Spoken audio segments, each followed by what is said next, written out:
It's been an emotional season. We faced some pretty big decisions.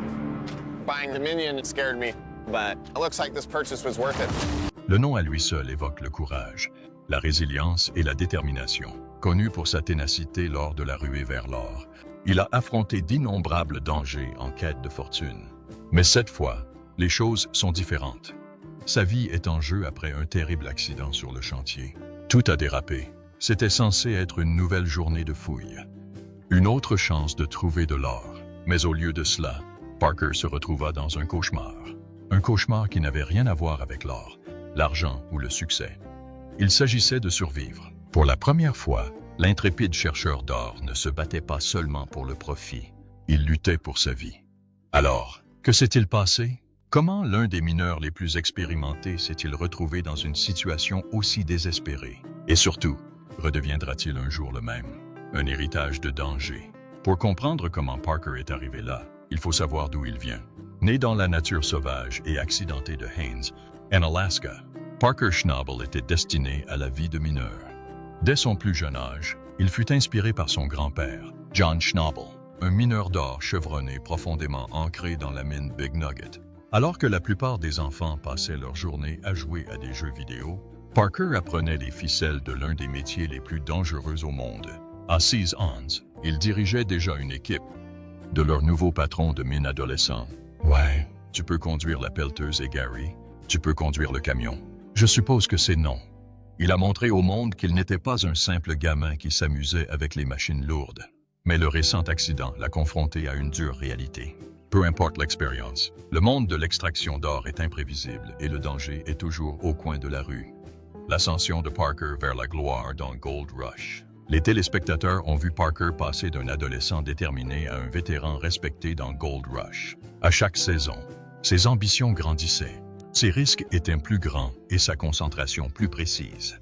Les fans admiraient sa capacité à persévérer, malgré les obstacles, des intempéries aux pertes personnelles. Et s'il s'est fait connaître grâce à son courage, cette saison, les risques ont atteint un niveau record. L'enjeu, la vie ou la mort.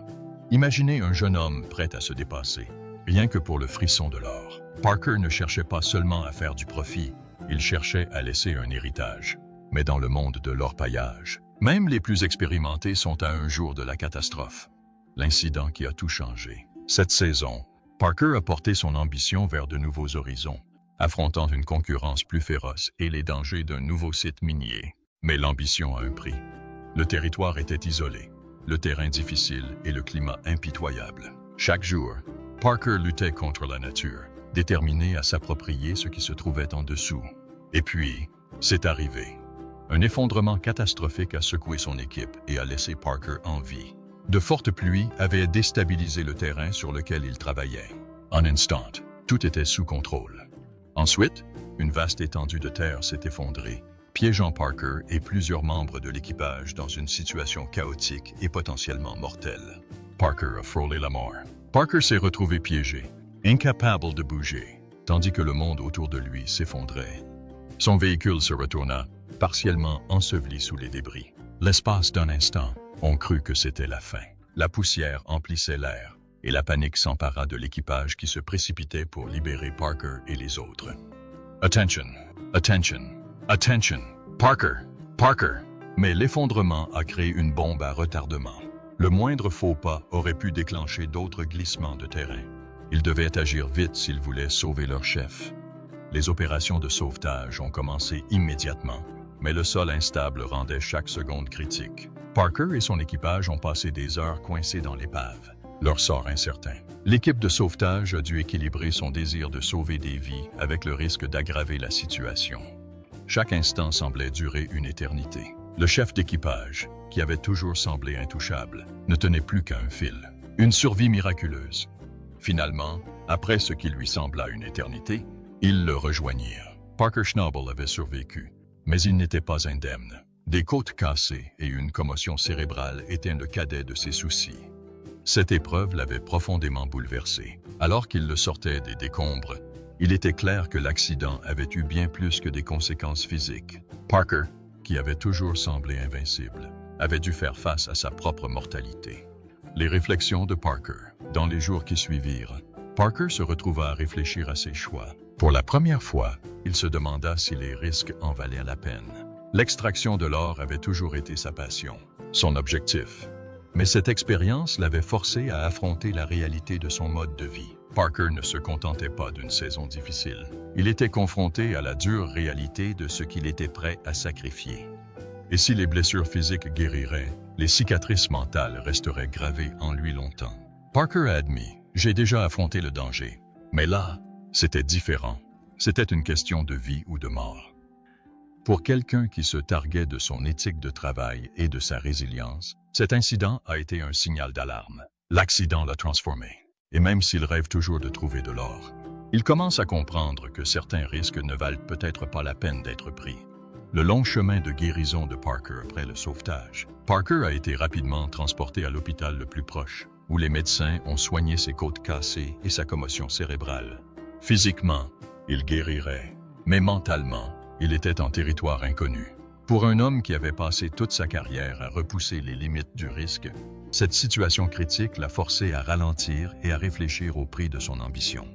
Alors qu'il était allongé dans son lit d'hôpital, Parker se retrouva confronté à une réalité qu'il avait trop longtemps ignorée. Même les personnes les plus motivées ont des limites.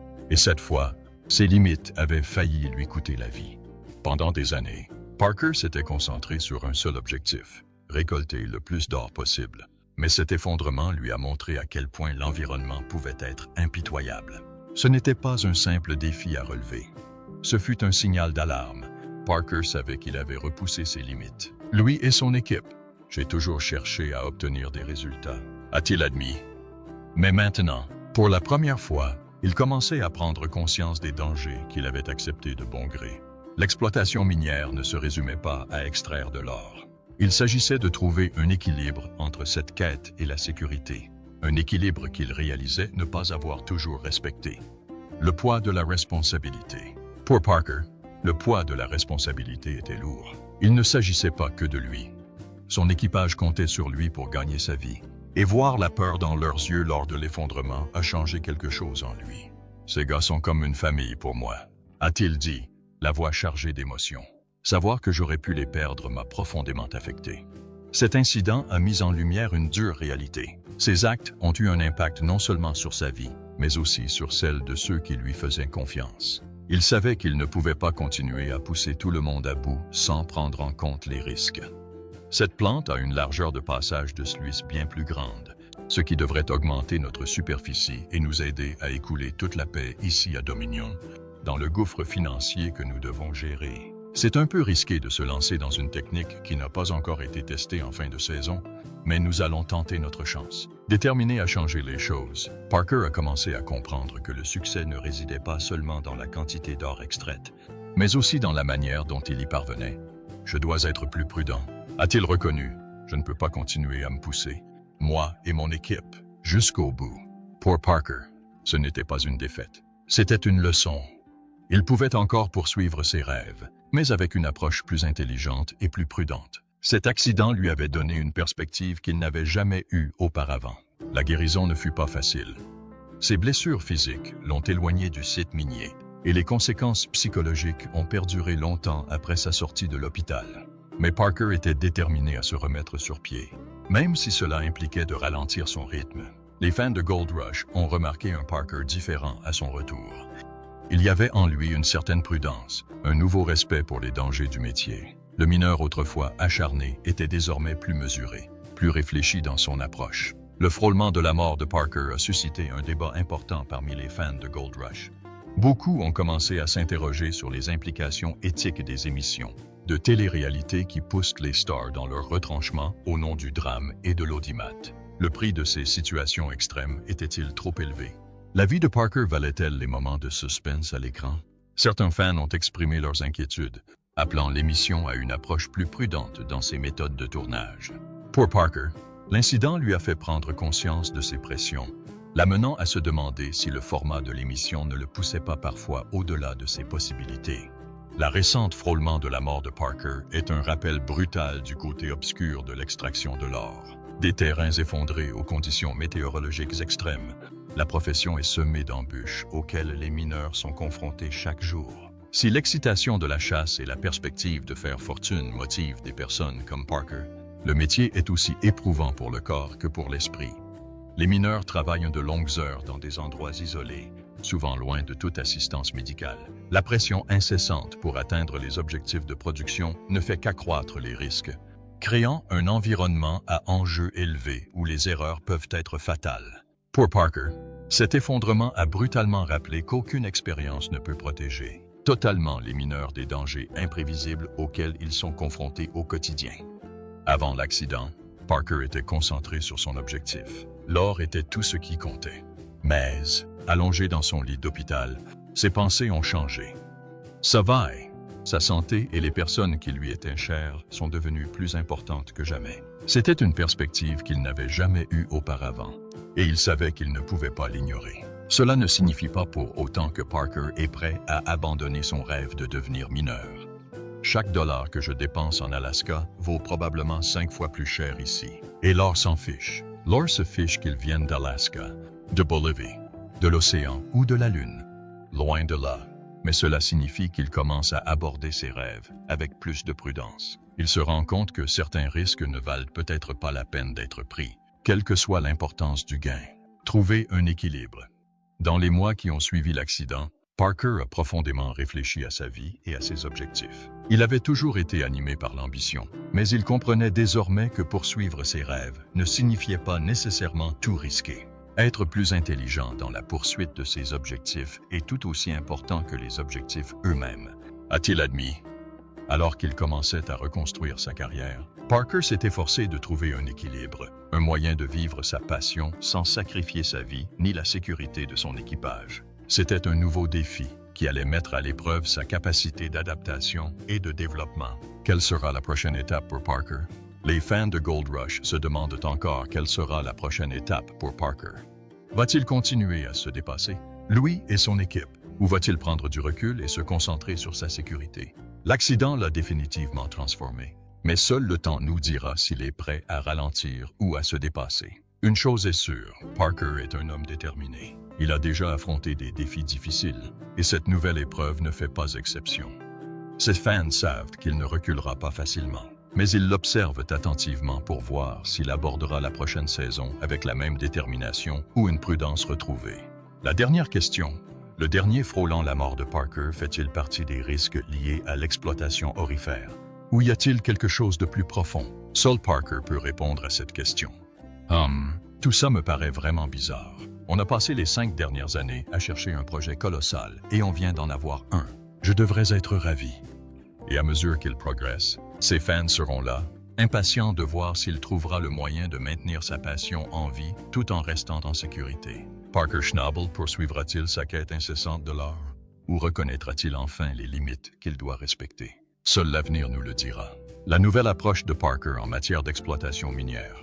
Après avoir survécu à un accident de justesse, Parker est revenu sur le site minier avec une perspective différente. Il ne se concentre plus uniquement sur les chiffres de production et les profits. Sa priorité est désormais de veiller à ce que la sécurité devienne partie intégrante de ses opérations. Pour Parker, cela signifie ralentir, prendre le temps d'évaluer soigneusement chaque étape et privilégier le bien-être de son équipe plutôt qu'une réussite rapide. Si son équipe l'a toujours respecté pour son éthique de travail, elle découvre aujourd'hui une autre facette de Parker. C'est un leader qui comprend les enjeux, quelqu'un qui a été au plus haut niveau et qui est revenu avec un respect profond pour son travail. Pendant des années, Parker Schnabel était connu comme le mineur intrépide, prêt à tout pour trouver de l'or. Il était acharné, animé par l'ambition et le désir d'honorer l'héritage familial.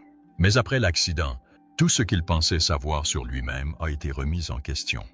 Dans la solitude silencieuse de l'hôpital, Parker affronta une facette de lui-même qu'il avait rarement reconnue, sa vulnérabilité. Allongé dans son lit, le corps meurtri et meurtri. Parker fut contraint d'affronter la réalité de la mortalité, une réalité qu'il avait réussi à ignorer pendant la majeure partie de sa carrière. Il repensa aux risques qu'il avait pris, aux fois où il avait repoussé ses limites et celles de son équipe, et à quel point il avait été proche de tout laisser derrière lui. L'attrait de l'or et du succès lui avait autrefois semblé exorbitant, mais à présent, il se demandait s'il n'avait pas été aveuglé par l'ambition. Parker pensa à ceux qui l'entouraient, en particulier à sa famille et à son équipe. C'étaient eux qui le soutenaient, qui croyaient en lui et qui l'accompagnaient dans chaque épreuve. Il ne lui manque que 5,74 onces pour atteindre son objectif de 7,0 onces pour la saison. Mais avec ce gouffre financier qui rapporte gros, il pourrait en rapporter bien plus. Pourtant, il ne s'est jamais demandé comment ses choix pourraient les affecter.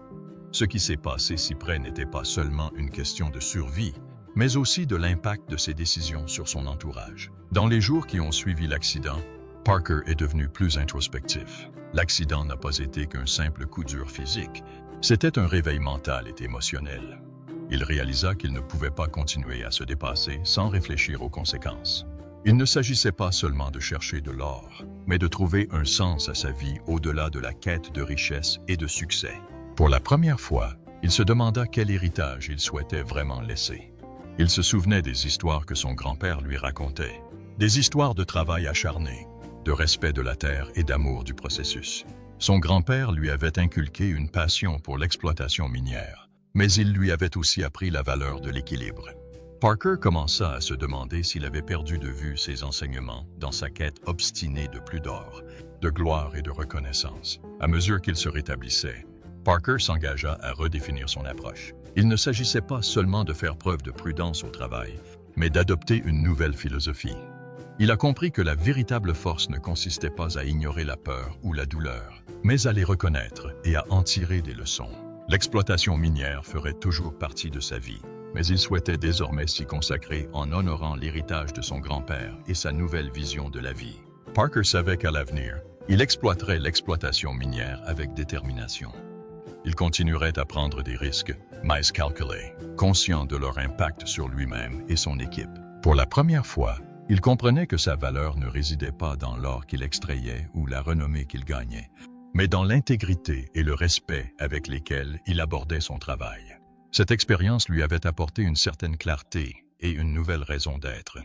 Parker avait affronté la mort et, ce faisant, avait trouvé une voie plus en résonance avec ses valeurs. L'or serait toujours là, mais Parker possédait désormais quelque chose de plus précieux, l'engagement de vivre une vie qui compte vraiment, pour lui et pour ceux qui croyaient en lui. L'impact sur son équipage. L'accident de Parker ne l'a pas seulement ébranlé, il a aussi laissé une empreinte durable sur son équipage. Ses hommes et ses femmes comptent sur lui, non seulement comme chef, mais aussi comme mentor. Ils l'ont vu surmonter l'adversité saison après saison, mais cet incident les a tous forcés à affronter les risques de leur profession. Voir Parker dans un tel état de vulnérabilité a été un tournant pour de nombreux membres de l'équipe. Ils ont réalisé que si un joueur aussi expérimenté que Parker pouvait faire face à une situation aussi dangereuse, aucun d'entre eux n'était à l'abri. Cette expérience partagée a renforcé les liens au sein de l'équipe, la rendant plus prudente et soudée, désormais animée par un sens des responsabilités communs. Pour Parker, l'exploitation minière a toujours été plus qu'un simple métier. C'est un héritage. Ayant grandi entouré des histoires de l'époque minière de son grand-père, Parker a toujours voulu honorer cet héritage en se forgeant un nom. Mais l'accident l'a forcé à réévaluer la véritable signification de l'héritage. S'agit-il d'amasser de l'or, de bâtir une fortune, ou s'agit-il de quelque chose de plus profond, de laisser un impact durable au-delà des gains matériels? Parker se retrouve aujourd'hui confronté à ces questions, réalisant que son héritage pourrait bien être autant celui des vies qu'il touche que celui de l'or qu'il trouve. Faire face à la pression de la télé-réalité. Le monde de la télé-réalité ajoute une pression supplémentaire. Des émissions comme Gold Rush se nourrissent de drames et d'enjeux importants. Mais l'accident de Parker l'a amené à se demander jusqu'où il est prêt à se sacrifier pour le divertissement. S'il apprécie la plateforme offerte par Gold Rush, il commence à comprendre le rôle de l'émission dans la pression exercée sur les mineurs pour l'audience. L'incident de Parker a suscité des discussions parmi ses fans sur l'éthique de la télé-réalité, certains appelant à plus de transparence sur les dangers auxquels sont confrontés les mineurs. Pour Parker, il est devenu évident que si l'émission lui a apporté la célébrité, elle l'a aussi exposé à des risques qu'il n'aurait peut-être pas pris autrement. Un retour aux sources. Suite à son expérience de mort imminente, Parker a commencé à revoir son approche de l'exploitation minière. Au lieu de se développer constamment, il privilégie un retour aux fondamentaux, garantissant la pérennité, la sécurité et la cohérence de ses opérations avec les valeurs qui l'ont initialement attiré vers ce secteur. Il ne court plus après l'or à tout prix. Il s'engage à faire les choses correctement, Pour Parker, cela signifie maintenir une exploitation plus petite et plus rigoureuse, où il peut contrôler la qualité et la sécurité, plutôt que de se lancer sans cesse dans des projets plus vastes et plus risqués. Le coût psychologique de l'exploitation minière. Au-delà des blessures physiques, le coût psychologique de l'accident a été considérable. L'exploitation minière a toujours été un travail éprouvant, avec de longues heures de travail, des lieux isolés et des menaces constantes. Mais cette expérience a permis à Parker de prendre conscience de la tension mentale qu'implique la perspective de la mort. Parker a commencé à sensibiliser son équipe à la santé mentale, en les encourageant à faire des pauses et à prendre soin les uns des autres. Il insiste de plus en plus sur l'importance de la résilience mentale, comprenant qu'un état d'esprit fort est aussi crucial que l'endurance physique dans le monde minier. Le prix de l'ambition. Parker a toujours été ambitieux, mais son accident l'a forcé à affronter le prix de cette ambition. Il se rend compte que se dépasser sans cesse, lui et son équipe auraient pu avoir des conséquences imprévues. Cette expérience l'a amené à adopter une approche plus équilibrée, conscient que la réussite ne doit pas nécessairement se faire au détriment de son bien-être et de celui de son équipe. Diego, que se passe-t-il? Il nous demande d'aller à un autre point où il traite le mercure. C'est génial. Il a aussi commencé à comprendre que le véritable leadership consiste à savoir quand se retirer, quand protéger et quand privilégier la vie au profit. Parker s'attache désormais à montrer l'exemple, en démontrant qu'ambition et responsabilité peuvent coexister. Il sait que ses fans l'observent attentivement, s'interrogeant sur sa prochaine action. Il est conscient du rôle qu'il joue auprès des jeunes mineurs et des aventuriers, mais il tient à ce qu'ils sachent qu'il y a un côté sombre à ce métier, un côté rarement montré à la télévision. Dans un rare moment de vulnérabilité, Parker s'est confié à ses fans, partageant ses réflexions sur les dangers de sa carrière et encourageant les mineurs en herbe à la prudence. Il sait que ses paroles ont du poids et espère que son expérience rappellera à d'autres qu'aucune quantité d'or ne vaut une vie. Un nouveau départ. Bien que toujours passionné par l'exploitation minière, l'expérience de mort imminente de Parker a marqué le début d'un nouveau chapitre de sa vie. Il est déterminé à poursuivre son activité minière, mais avec un engagement renouvelé envers la sécurité, la responsabilité et l'équilibre. Ce n'est pas la fin pour Parker. C'est une véritable transformation. Il a trouvé le moyen de concilier sa passion pour l'exploitation minière et le respect de la nature imprévisible du métier. Et alors qu'il planifie l'avenir, il est plus que jamais déterminé à préserver son rêve et son équipe. Au final, Parker Schnabel reste aussi motivé que jamais, mais son objectif a changé. Cet accident lui a rappelé que l'extraction de l'or ne se résume pas à la récompense finale. C'est le chemin parcouru, les personnes à ses côtés et la responsabilité qu'il porte qui comptent.